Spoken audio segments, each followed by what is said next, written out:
let me ask you about politics, and because anyone who knows you or knows of you or follows you knows that you're pretty outspoken about your politics and about Iran.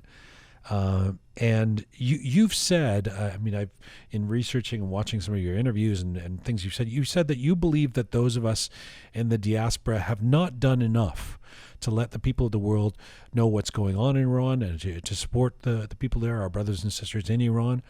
And you know, on the face of it, that statement just seems accurate and obvious and important. And at the same time, I want to turn it on its head and say, well, why do we need to? I mean, why feel the need to be political? What if someone were to say, there's not much you can do. Take care of yourself. Just be a great artist. Inspire people. Make them happy with your music as a distraction.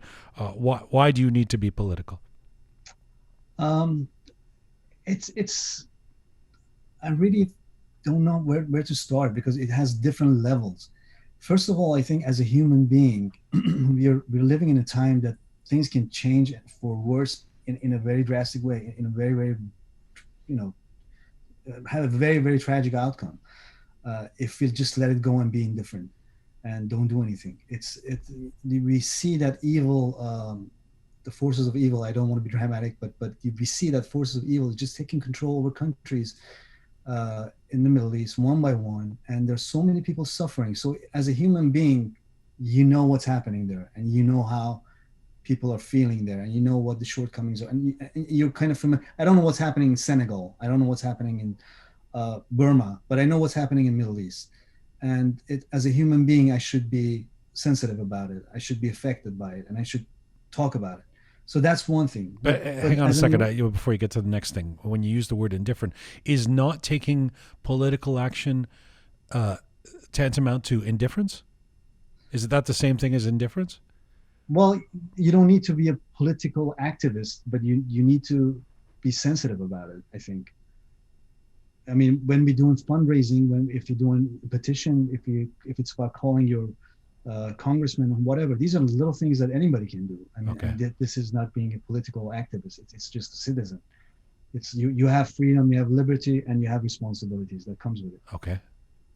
And the second thing is about being an Iranian and being from a country that we know what kind of a background and cultural heritage has, and we know that this is not what we deserve, and we know that generation after generations in the past 40 years have been ruined by this regime, and just to be quiet because we managed to get ourselves out, and we don't care about what happens to the rest of the people there.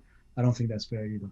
So I think it's those two things always kind of play a role in me being sensitive about this. And how much are we responsible for the predictable outcomes of the governments or the places where we do live? In other words, if I'm living in Canada or you living in Sweden, am I not responsible to what's happening down the street here in Canada, or should I still be thinking about what's happening in the streets of Iran? Well, definitely. You should be. I mean, you moved there, that's your new home, and you're definitely sensitive. I mean, if you're sensitive about these things, you're definitely sensitive about what's happening in your down the street too. But I don't. But a lot of times I see on social media people start to have differences in let's say in their host country. Like let's say two people in Toronto, they don't agree who to vote for the mayor. They're both Iranians, and over that issue they start to fight and they start to argue about what's happening inside the country in Iran. Those are two different issues, and I think we should be able to differentiate that. And I see a lot of these days. I see a lot of fights on social media over why did you guys voted for Biden or why didn't you vote for Trump? Right. And this is a different story from what's happening. So I know they're connected, but it's still.